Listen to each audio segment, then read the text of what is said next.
A nuclear reactor does not care what is happening outside. This is not a metaphor. It is the operational reality of a 1,250 megawatt pressurized water reactor running at full power on the Connecticut coastline at 2 a.m. on a Wednesday in November. The reactor does not have an awareness of perimeter breaches or security alarms or whatever the radio transmission from Chief Rodriguez was trying to say before it cut off. The reactor has coolant flow, neutron flux, steam generator pressure, and approximately 400 systems that require monitoring, and all of them require monitoring regardless of what is happening outside the blast door. You have been a senior reactor operator at Millstone Unit 3 for 19 years. You understand what the reactor does not care about. You also understand what happens if no one is in the control room caring about it on its behalf. The security radio crackles at 2:03 a.m. Chief Rodriguez, outer perimeter. His voice has the controlled quality of a man with 22 years of armed security experience and NRC certification managing what he believes is a manageable situation. He says, "Control, we have multiple." They're not. The transmission ends. Not static, not equipment failure. The transmission ends the way transmissions end when the person making them stops. You go to the security camera panel. Millstone Nuclear Power Station has 47 external cameras covering every section of the dual perimeter fence, the vehicle access points, the waterfront, and the switchyard. You know the camera layout the way you know the control panel layout, by 19 years of looking at both. Outer fence, north section, figures. Not one or two. More than 10 visible in the frame, moving against the fence in the specific directionless way that the news has been describing for the past week in language that the anchors keep updating because the previous language keeps proving insufficient. Inner perimeter alarm. You go to the blast door panel. Lisa Chen looks up from her panel. She is 38 years old and the best reactor coolant systems operator you have worked with in 19 years. She says, "Tom, what are you doing?" You say, "Sealing us in." Dave Kowalski, Electrical Systems, 11 years, says, "Why?" You point at the security camera panel. 10 seconds. Nobody speaks. The blast door seals. The specific sound of 6 inches of reinforced steel and its locking mechanisms engaging is a sound you have heard in drills and never in operation. It is a very final sound. Mark Webb is 23 years old, 6 months into his first posting as an operator trainee. He is looking at the camera panel. He has the specific expression of someone who is processing information that their training did not cover. You say, "Mark, reactor status." He blinks. He goes to his panel. He says, "All parameters normal, Tom." You say, "Keep watching it." The control room at Millstone Unit 3 is a self-contained facility. Independent air supply, independent power, its own water supply for a minimum of 72 hours. It was designed to function in the event of a radiological emergency in the plant, a scenario where the people inside might need to remain inside for extended periods while the situation outside was managed. It was not designed for this. It will work for this. Mark says, "We need to evacuate." It is 2:31 a.m. He has been watching the camera feeds for 28 minutes. You understand why he is saying it. You say, "If we evacuate, no one watches the reactor." He says, "But," you say, "Mark, do you know what happens if cooling fails on a 1,250 megawatt PWR?" He knows. 6 months of operator training at a nuclear facility means you know exactly what happens if cooling fails. You say, "The reactor cannot explode. It is not designed to explode, but if cooling fails and we are not here to respond, the fuel heats, the zirconium cladding oxidizes, hydrogen builds, and you have a meltdown. And a meltdown at Millstone means Connecticut." Mark looks at the camera feeds. He looks at his reactor panel. He sits down. You say, "Reactor is fine. We keep it fine." You call your wife at 2:47 a.m. No answer. Sarah is 16.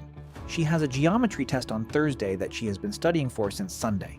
Your wife, Patricia, has a 7 a.m. faculty meeting at the middle school where she teaches 5th grade. You call again. No answer. At 3:02 a.m., a text arrives. "Tom, we're okay. Staying inside. Come home safe." You put the phone in your pocket. Lisa is watching you. You say, "Reactor first. Always." She nods.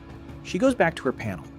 The emergency ventilation alarm at 3:17 a.m. Maintenance tunnel. Emergency hatch. Someone has opened it from inside the plant. You go to the maintenance camera feed. 3 figures in the maintenance corridor. Maintenance workers. By their clothing, Roy Castellano, Sandra Kim, Pete Marsh, You have worked alongside all three for a combined 31 years. Roy used to bring homemade tamales on night shift. Sandra ran the United Way campaign for the plant for 6 consecutive years. Pete's son plays baseball at UConn. You look at the camera. Roy, Sandra, and Pete are not in that corridor. 3 people wearing their clothing are. Mark is already at the control room door. He has his hand on the release. He says, Roy is out there. You say, Mark. Don't. He says, but it's Roy. You say, Mark. Look at the camera. Mark looks at the camera. He looks at the figure in Roy's clothing. He looks at the way it moves. He takes his hand off the door release. He goes back to his panel. He does not say anything. Neither do you. Some things that need to be understood do not need to be said. At 4:33 a.m. At 4:33 a.m., cooling pump 2A shows an anomalous reading. Not a failure, an anomaly. A deviation from baseline within parameters that do not require automatic shutdown, but that require investigation. Lisa runs the diagnostic. She says, it's a false alarm, sensor issue, pump is fine. You look at the reading, you look at the security camera feeds, you look at Mark at his panel, running his 6th consecutive hour of monitoring with the specific focused intensity of a 23-year-old who has decided that his panel is the thing he can control and is going to control it completely. You look at the scram button. Scram. Safety control. Axeman, the original term, now simply the word for emergency reactor shutdown, inserts the control rods into the reactor core. The fission reaction stops. The reactor begins its cool-down sequence. It is the most drastic operational action a senior reactor operator can take, and it requires documented justification, an NRC review, and the specific professional calculus of a decision that will be examined by regulators for months afterward.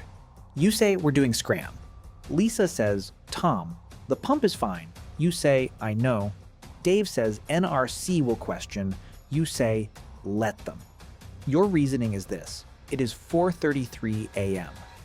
You have been in this control room for 5.5 hours with a perimeter breach, a possible inside breach, and an unknown situation outside the blast door. In 2 hours and 27 minutes, your shift ends. The day shift does not exist right now in any meaningful sense. You do not know if they are coming, if the roads are accessible, if the people who are supposed to relieve you will arrive. A scram puts the reactor in a stable shutdown state that requires monitoring but not continuous active management. A running reactor at full power requires continuous active management. You are removing the variable you can remove. You lift the cover, you press the button. 30 seconds. Control rods insert. Neutron flux drops. The reactor power curve on the center panel falls from 100% to 0% in a smooth declining line. Reactor shutdown confirmed. You say, reactor is safe. Lisa says, now what? You say, now we wait. The sounds outside the blast door change at 6:47 a.m. Not gone. Diminished. The specific quality of a situation that has been active for hours beginning to resolve in some direction, though you cannot yet determine which direction from inside a sealed control room. You go to the external camera feeds, outer perimeter, vehicles, military vehicles. The plant radio comes on. A voice says, Millstone Nuclear, this is Connecticut National Guard, Bravo Company, 102nd Infantry. We have your facility secured. You can open the blast door. You do not open the blast door. Not yet. You key the NRC emergency hotline.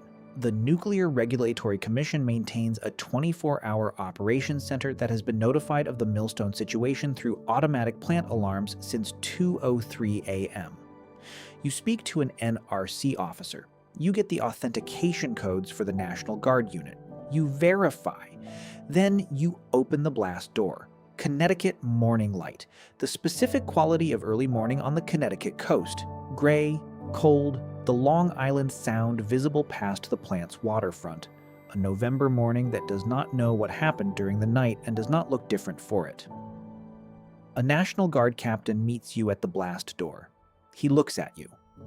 He says, you kept it running through all of this? You say, I shut it down. Safely. He says, same thing. You say, no, it's not. He does not ask you to explain the difference. You would not have explained it briefly. The difference is this. Keeping a reactor running when external conditions are uncertain is a decision that accepts risk. Shutting a reactor down safely when external conditions are uncertain is a decision that eliminates one category of risk while accepting a different one. The operational risk of SCRAM, the regulatory consequences, the NRC review. They are not the same decision. They do not require the same justification. They are not the same thing. The captain has been up all night managing a different kind of problem and is not interested in the philosophy of nuclear operations at 7:02 a.m. You let it go. The parking lot at Millstone Nuclear Power Station, 7:09 a.m. Before you get to your car, you stop. You turn around. The reactor dome of Millstone Unit 3. 19 years you have worked in the shadow of that structure.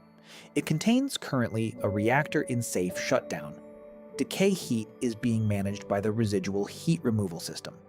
The fuel is stable. Connecticut is not evacuating because of Millstone Unit 3. Connecticut may be evacuating for other reasons, but not because of Millstone Unit 3. You take out your phone. You call your wife. She answers on the second ring. You say, "Reactor is safe. I'm coming home." She says, "Okay." She says, "Drive safe. 12 miles. You get in your car, you drive. If this story made you respect the people who stay at their post when everything outside is falling apart, subscribe for more POV Outbreak stories. And tell me in the comments, did Tom make the right call by shutting the reactor down?